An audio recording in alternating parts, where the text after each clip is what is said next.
Best of r/entitled parents episode 69. In the past, I made a few posts regarding my volunteering organization and the entitled parents surrounding it. You can find them here. Story 1, Story 2, and Story 3. These posts usually dealt with entitled parents who tried to take advantage of how we took care of mentally disabled children. If you are too lazy to read any of the past stories, we're a Christian volunteering organization that spends time with mentally disabled children every Saturday. We basically try to teach them the moral values of life. The EPs in the past stories were someone who wasn't related to our organization and has no clue about who we are. I would never have guessed a Karen would emerge from within, and from someone who we rather trusted. So this Karen at first didn't seem too bad. In fact, she was there for a few years before I joined, and everyone loved having this lady around.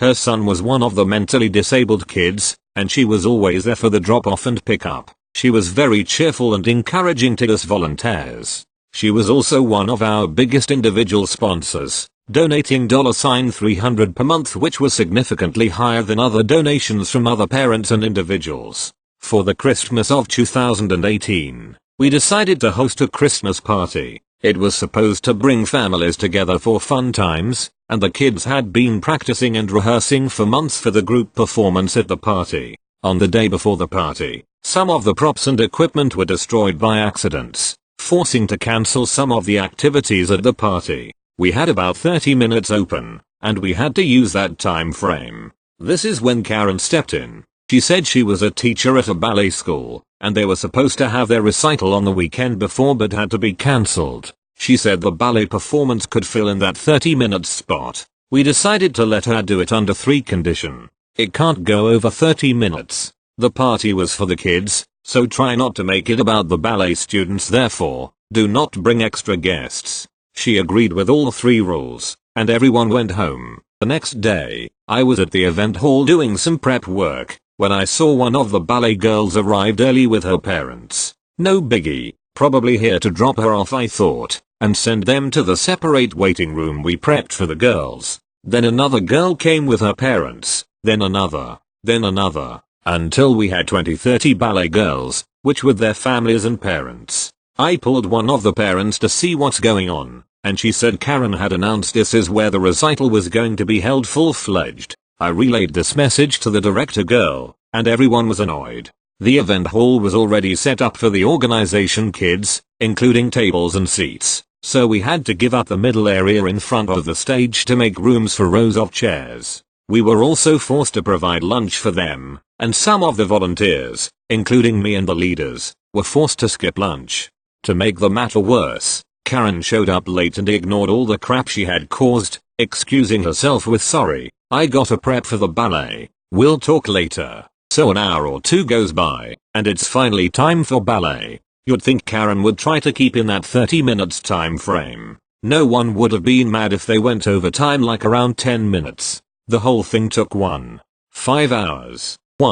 5 hours of amateur dancers. The ballet girls were trying. They really did. But you know it's a pain to sit through kids' performances. Some of the parents got pissed and left. The leaders were getting mad, and some of the kids got really bored and began to run around. Finally, the ballet was done, and EM at least had the courtesy to ask the ballet parents to leave. After they had left, we kinda had to rush through all of the activities we had planned. The pastor who was in charge of the organization profoundly apologized to the parents who had stayed.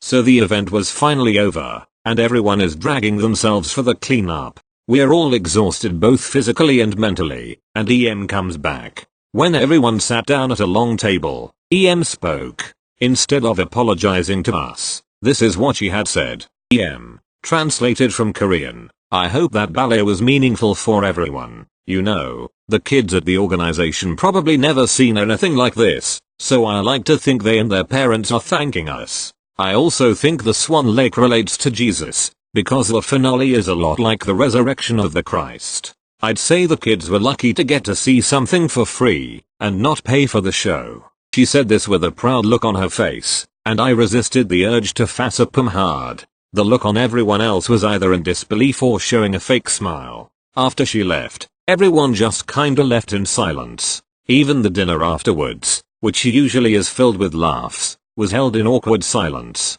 Thankfully, ballet was never brought up again in any future events, and EM stopped showing up for drop and pick up and her husband started doing it. After one more fallout between us and EM, which is a story for another time, she stopped sending her kid. I felt really bad, because the kid himself was really nice and we loved having him around. Thank you. Next. I worked with a guy who's about years older than me. I am 20 at the time, so he'd have been about 25. Still lived at home with his parents because mom wasn't ready to let him go. He had a 9 PM curfew and always had to have permission to go over to a friend's house. I was nice to him because I felt bad for him, and I guess in his mind, that meant we were friends, so I got to know him slightly better than you would a standard coworker. He did have a learning disability, so EM has a concern about me, but he wasn't retarded or slow. He was a fully capable adult. The first time I met his mom, I knew there was no hope for this guy. She constantly controlled his every move. He couldn't eat certain foods because they'd give you gas, or I don't think you'd like that anyway, and he wasn't allowed to do anything without her permission. He had his license, but she drove him to and from work. She even ended up getting a job in the same building, though a different department, and I suspect it had nothing to do with carpooling to save gas money. Last I heard, he finally was able to get his own apartment, but I still see them around town together. I never see him on his own. She'll even go with him to the bathroom at the county fair, and I'm 21 now, so he's gotta be around 26-ish. He still works here and his mom is still controlling. Entitled mom ruined that guy and he's gonna be so screwed if she kicks him out and leaves him behind. Thank you. Next. This isn't as tragic as a lot of the other stories you would read here, and this happened a way long time ago when I was still living in a different country at the age of 5 or 6. But it really stuck with me, and it just really annoys me how parents can feel like the whole world rotates around their children. So, when I was a small girl, I lived in a nice condo. It had a swimming pool, 2 gigantic water slides in the swimming pool, a BBQ pit, function room, playground, basketball court, and tennis court. A pretty good condo if you ask me. So naturally a lot of people live there. Of course, when I was 5 or 6 I would always spend lots of time playing in the playground. I was friends with pretty much all the kids in the playground, as I would play with anyone and everyone, except this one girl, bratty kid, we'll call her featuring her EM. Now this kid threw me off. At the beginning I never knew why. She was always seen with her mother in the playground. All the kids avoided her. She was never a meter away from her mother. Didn't think much of it, but as months went by I could really see why. Occasionally, when I went downstairs to play, I would see BK asking, or even demanding a kid to lend her their scooter / bike / skateboard / waveboard / whatever toy they were playing with. Now all the kids knew who BK was, and naturally they wouldn't let her borrow their toys because she would break them a lot or just return it in a bad condition. Of course the kids would refuse, but EM steps in like the hero she is and shouts at the kid for not letting her poor and innocent baby borrow their toy. She would cause a scene and all the kids along with their guardians would just stop and stare at this woman shout at a poor kid who wanted to play with their toy without it getting busted. Even the adults would avoid this EM because that's just how infamous she is. Now I would assume this was my 6th or 7th birthday when this happened, the event that really stuck with me. Again, nothing big, but it ticks me off up to this day. I was a very fortunate kid because my parents would throw birthday parties and we would invite my friends, family, friends and so on. Of course I loved my birthday parties because I was able to play with everyone and eat and just have a jolly good time. I invited my friends in the playground too. Definitely not BK. So guess WHO shows up. That's right. BK and her EM struts into the function room where I was hosting my birthday uninvited. My mom, who knew perfectly well who this woman was, politely asked EM what she was doing here. Of course I don't remember all the details and every single word, but EM, your daughter is close friends with my daughter. Mind you, I ran away every single time I saw her in the playground. My mom, I don't think so. Please leave. EM, we'll only stay for a bit. My mom, who was hosting the party and was very busy. Alright. I was furious when I saw them enter uninvited, but I knew my mom had better things to attend to than trying to kick out EM and BK. Everything's going alright till I turn and see them just holding the barbecue sticks we grilled at the barbecue pit earlier that day. The poor barbecue sticks. Later I saw EM and BK next to my pile of gifts and talking. EM points at the gift pile and BK happily takes one of my gifts. Look, I had a lot of gifts and I was more than thankful for each and every one of them. But stealing a gift from a 6 or 7-year-old's birthday? Really? BK and EM right after seeing me, my mom, and my dad stare at them and approaching them just book sighty out of the function room and back to their flat. Well, there goes that one gift I'll never know what it was. Ever since that day whenever I saw them at the playground 6/7y/Omi would just give them death glares until they see this midget staring into their soul. TLDR, an EM and bratty kid lived in my condo and would always demand other kids to give them their toys. They show up to my 6th/7th birthday uninvited and steal one of my gifts. Thank you. Next. I've been reading this sub for a while now, and this question is inevitably asked in just about every post. People need to realize that the answer should always be yes. If the offense is minor enough, the charges will likely be dismissed by the DA anyway, but by refusing, all it does is reinforce the EP's behavior. Once let off the hook, who knows what they will do to the next person they cross paths with. Thank you. Next. Okay, so a little backstory. My little sister could not hear very well and we went to go get them looked at. Turns out she needed hearing aids. So we went to get them implanted. That took some time, so my mom thought it would be cool to give her $100 on whatever she wants, and that was that. Well, that's what we thought. The casts. LS little sister. Me Drew. Not my real name. M my amazing mother. EK entitled kid. EM entitled mom. C cashier. Okay, so we went to the mall and my sister RLY wanted to get a new dress, but I had my eye on the AirPod Pros. So I told my mother where I was going and she said, okay, have fun. They went their way to get the dress. When I walked in I only seen 3 other people in the store, them being the cashier, EK and M. I walked over to the AirPods and picked them up. Walked over to pay for them and then I started talking to the cashier cause she was cute and pretty chill. I got her number in the end. My little sister then came right up to me in her new dress and this is where the fun begins. LS look at my dress Drew. ME wow, I didn't know there was a princess in the mall.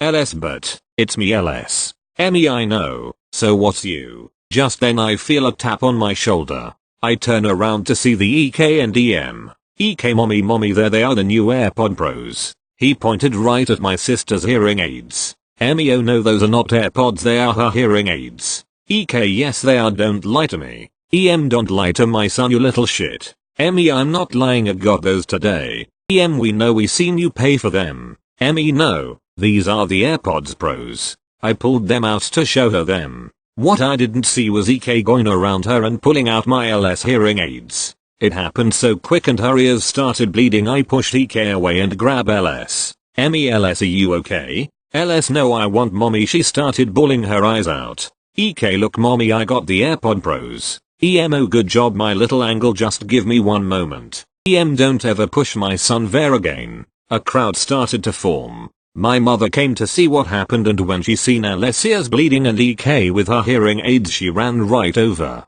What the hell happened? I gave her the details. She looked at EK and EM walk over, yanked the hearing aids out of his hands, walked over to us, picked LS up and started walking to the car to go to the hospital. EM hey get back here. She grabs my mother's shoulder. My mother turned around and facepalmed her. EM I'll get back here. We are not done yet. I stayed behind while my mom took LS to the hospital. The police come up and asked me what happened. I told everything and said I had video proof. They said show us and I went and asked see if we could use the camera footage. She said yes. After the police came they said would you like to press charges? It not being my choice they went to the hospital to ask LS. And her being very nice said number. I stayed at the mall but my mother told me EK and EM tried to also press charges but they were unable to. My little sister is okay now and everything is normal again. Thank you to everyone who read my story. Thank you. Next. This is an old story but it's a really good one, so I have shared it over the years with many people. So when my twin boys were about to turn 5 I rented out a nice big covered park pavilion at a pretty popular park. I paid about $100 and it had picnic tables etc, and it was by a fake beach at a lake and a playground. Since there was water and sand, we did a pirate themed birthday party. Anyway, I go all out for parties. Or at least used to. I hired a balloon twister / balloon animal guy for $200 to just stand under the pavilion and make whatever the party guests asked for 2 hours. I also had tables with cupcakes and candy and snacks. I also had a table with favors, mostly pirate themed costume pieces for the kids like pirate hats and eye patches and swords etc. So when I show up about 2 hours before party time to set up, they have roped off the pavilion with tape and had a sign up saying it was rented out for the day. But right away other people were standing around trying to get into the pavilion to claim tables. I explained that I rented it out months prior and paid for it and it would not be open for them today. I had to argue with multiple people about this. Them wanting to know how I rented it and making me show them the sign saying it was rented out by me. Them asking to just use one table at the back blah blah, why do you get to use all the tables blah blah.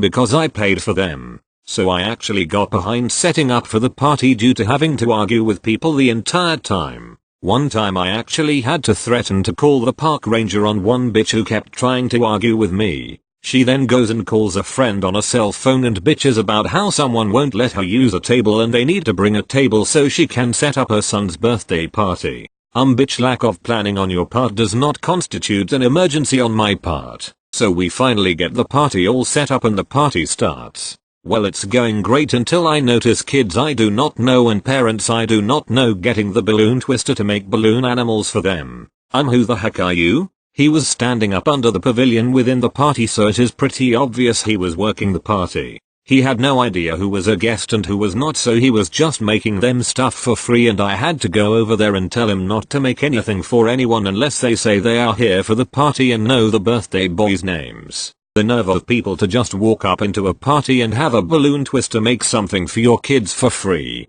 Then we also had kids running into the pavilion and snatching favors or candy or cupcakes and then running off with them. I had to chase after kids doing this multiple times. Parents were nowhere to be seen when this was happening. Meanwhile, that bitch from earlier set up her son's shitty ill-planned party and kept glaring at us the entire time, basically because I would not share the pavilion with her that I rented and paid for. So after that party I vowed and learned a valuable lesson to never throw a party in a public park or public space like that again. Not worth the drama and hassle. I can't imagine letting my kids do any of the things that random kids were doing that day. Thank you. Next. When this happened I was in the bathroom while my mom dealt with the EP, so this is more her story than mine. Also keep in mind this is my first long post, so go easy read it. I was transitioning from high school to college, and after saving up money all senior year, I went on a mass shopping spree. My mom just got off a case so she decided to come with.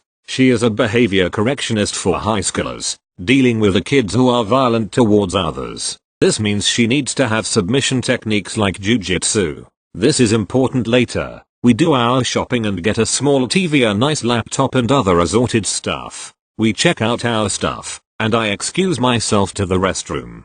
Switching over to mom henceforth M. According to M, she sat there for about 2 minutes before a lady of, her exact words, poorly done botox injections appears before her. Botox mom. BM. Oh thank you. You found my cart. M. What? BM. You found all the shopping I had done. Thank you so very much. M. I believe this is mine actually. Sorry. BM. Hands on the cart now. Oh, don't be sorry for your mistake. This is just my little hellspawn's new computer I bought him. M. Sorry. This is mine. Your card must be somewhere else. My mom starts walking away, and the BM gets desperate. BM. Help. She's stealing my cart. Stop her. The nearest cashier looks over and says, Mom, calm down. You're mistaken. I just checked him out. It's her cart. My mom takes out the receipt to show the lady, and in that moment BM grabs the cart and books it for the door.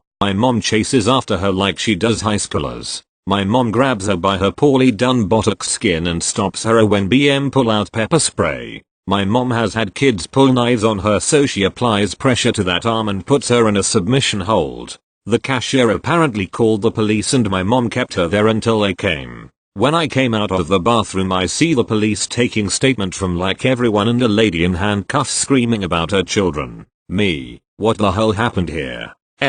Out of breath for doing a long submission hold. I'll tell you later. That was 2 years ago, and whenever my mom tells it, it's hilarious. If I got to tell it at half of what she can, I'll be happy. Thanks for reading.